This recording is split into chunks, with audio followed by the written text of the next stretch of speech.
The Russian scholar Nicholas Notovich, who visited Hemis-Gompa, a Buddhist monastery situated in Leh Ladakh, 400 kilometers from Srinagar in the year 1887, was the first to suggest that Christ may have gone to India. The theory of Jesus Christ and Moses being buried in Kashmir and Kashmiris being descendants of children of Israel has always aroused a lot of interest among historiographers, researchers and archaeologists all across the world. There is a strong belief among contemporary historians that the land of promise to the children of Israel through Moses might have been some land other than the Holy Land, that is Israel or Palestine. This argument has strong basis because this land was never exclusively assigned to the children of Israel in as much as it was given to the progeny of Abraham, Isaac and Jacob, moreover, because of the fact the children of Israel were driven out from their own land, that they never returned to it from captivity, and the greater portion of the Hebrew nation, having left behind, were already in possession of the Holy Land. And the promise to them that they would possess a certain land could perhaps only be about a land which they had never seen before or possessed.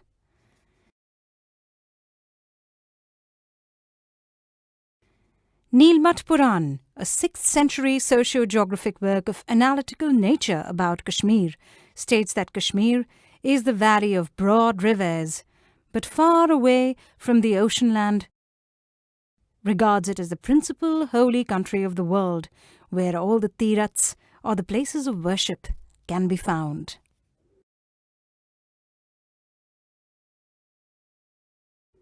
Quite astonishingly, the Bible states about the land of promise in a very similar fashion. From the good land, where the rivers of honey and milk flow.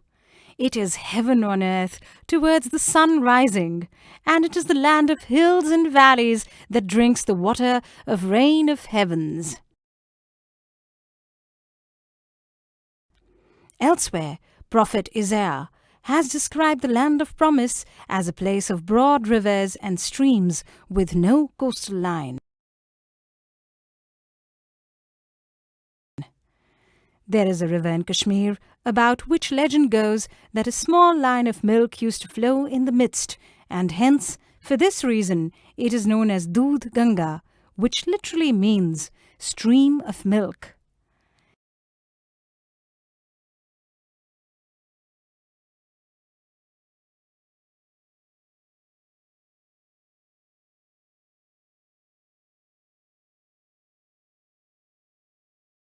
In Anantnag district of South Kashmir, near the well of Babylon, there is an ancient sun temple known as Martand.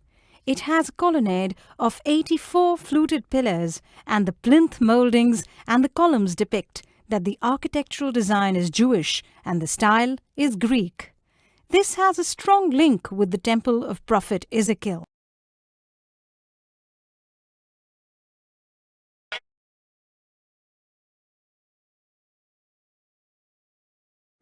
In Kriri Matan, there is a Chah-i-Babel, or a well of Babylon, where a tomb is situated to commemorate Harut and Marut.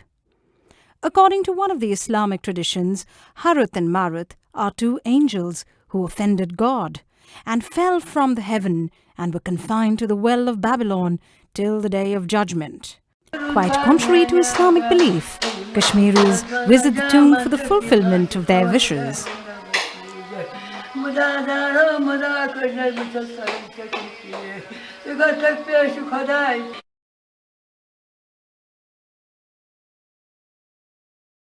40 kilometers south of Srinagar is a meadow called Yuz Marg, the meadow of Yuz Asaf, that is, Jesus Christ.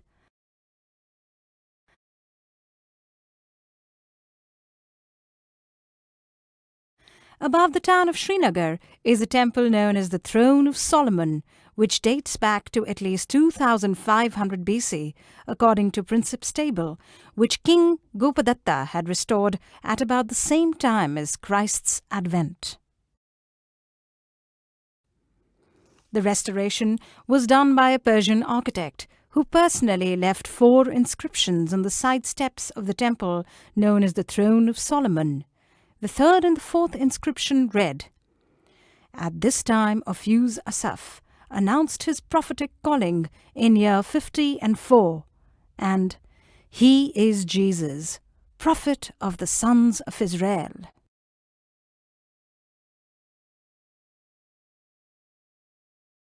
German researcher Holger Kirsten, who has done extensive research into Christ's travel after his crucifixion, in his book Jesus Lived in India, claims that there are 21 historical documents to bear witness to the existence of Jesus in Kashmir, where he was known as Yuz Asaf and Isa. The most important document that is held critical by almost all the researchers of the subject is Bhavishya Mahapurana.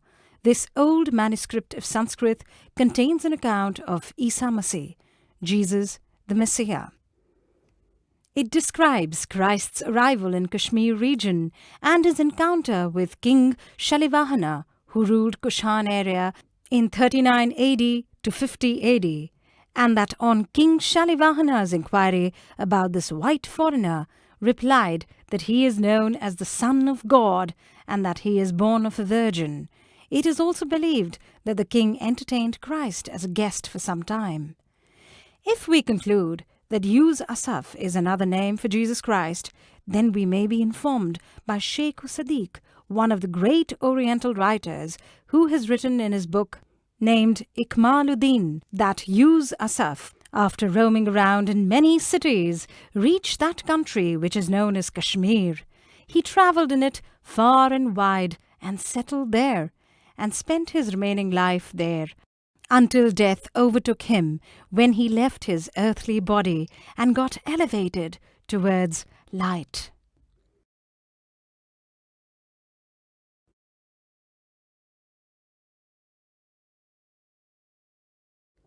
Some historiographers further suggest that Christ may have travelled to south of India also, finally returning to Kashmir to die at the age of approximately 80 years.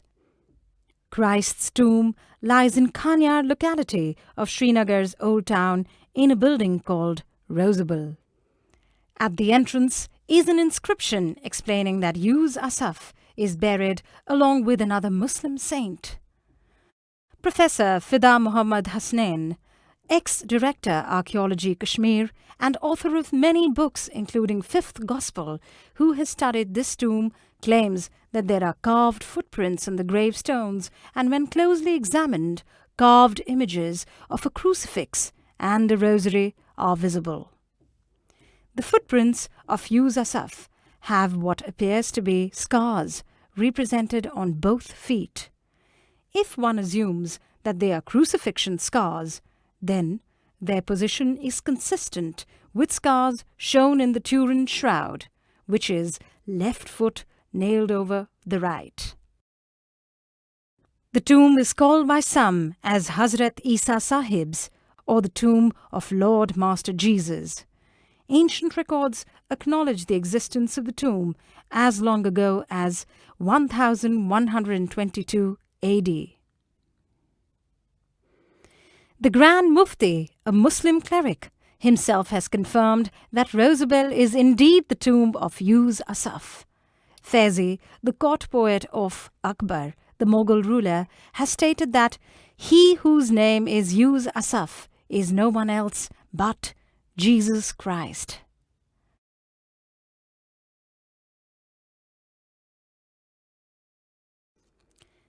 The other historical tomb supposed to exist in Kashmir is that of Moses. Kashmir is considered to have the burial site of Moses. There is a grave site that has been maintained for over 2,700 years near the plains of Movu, once called Moab, above Pishnag, once known as Pisgah. This is on Mount Nebu, about 15 kilometers from Bandipur, which was once known as Behatpur. Quite amazingly, this description fits bit by bit. the description of the last resting place of Moses as given by the Jewish Bible.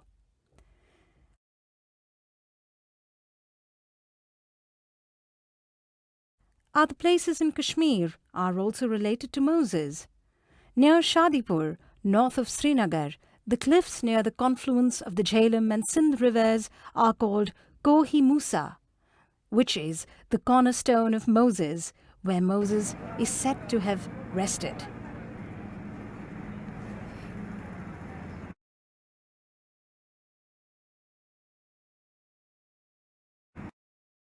Three kilometers south of Bandipur is another Moses resting spot at Ayat Mulla.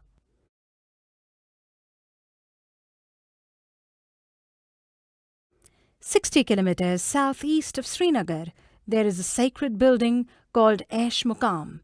Aish is derived from Isa and Muqam, which is place of rest or repose. Housed within the shrine of Aish-Muqam is a sacred relic called the rod of Prophet Moses, which local legend says belonged to Moses himself. Jesus Christ is also said to have held this very same rod, perhaps to confirm his Mosaic heritage.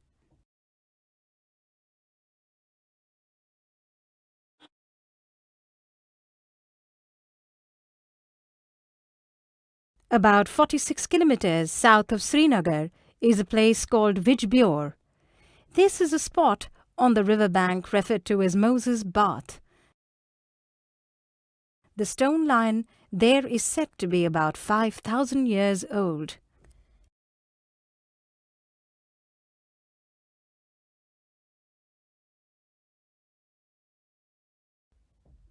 Aziz Kashmiri, who has written the book Jesus in Kashmir, is of the strong view that Prophet Aaron, the brother of Prophet Moses, had come to Kashmir with Moses and breathed his last here, and that his tomb is situated at a place called Harwan. Harwan is also a place that is regarded as the ancestral home of Prophet Abraham. Nagaristan-e-Kashmir is an ancient historical document that states that Harwan is the place where Prophet Aaron or Haroon, along with his brother Prophet Moses, took rest.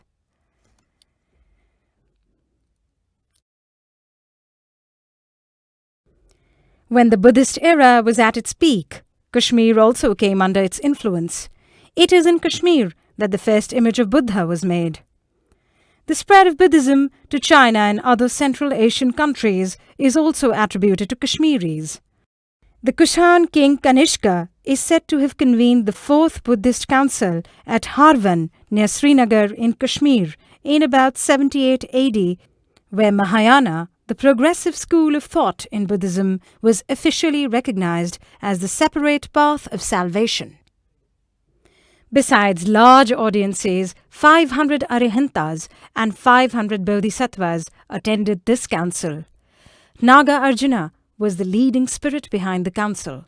Aziz Kashmiri, noted historian of Kashmir, claims that Jesus Christ was also present in this council, and many of his teachings and thoughts were incorporated into the Mahayana sect of Buddhism. It is worth mentioning here that the Buddhist High League was already expecting another Redeemer around this time. Careful examination of the Buddhist iconography reveals that all bodhisattvas stand or sit on the lotus throne, and some show their palms or hands with round marks. The Mahayana time depictions, in fact, show the marks of crucifixion. This evidence is in fact a very important link with reference to similarities between Christ and the Mahayana period Buddhists.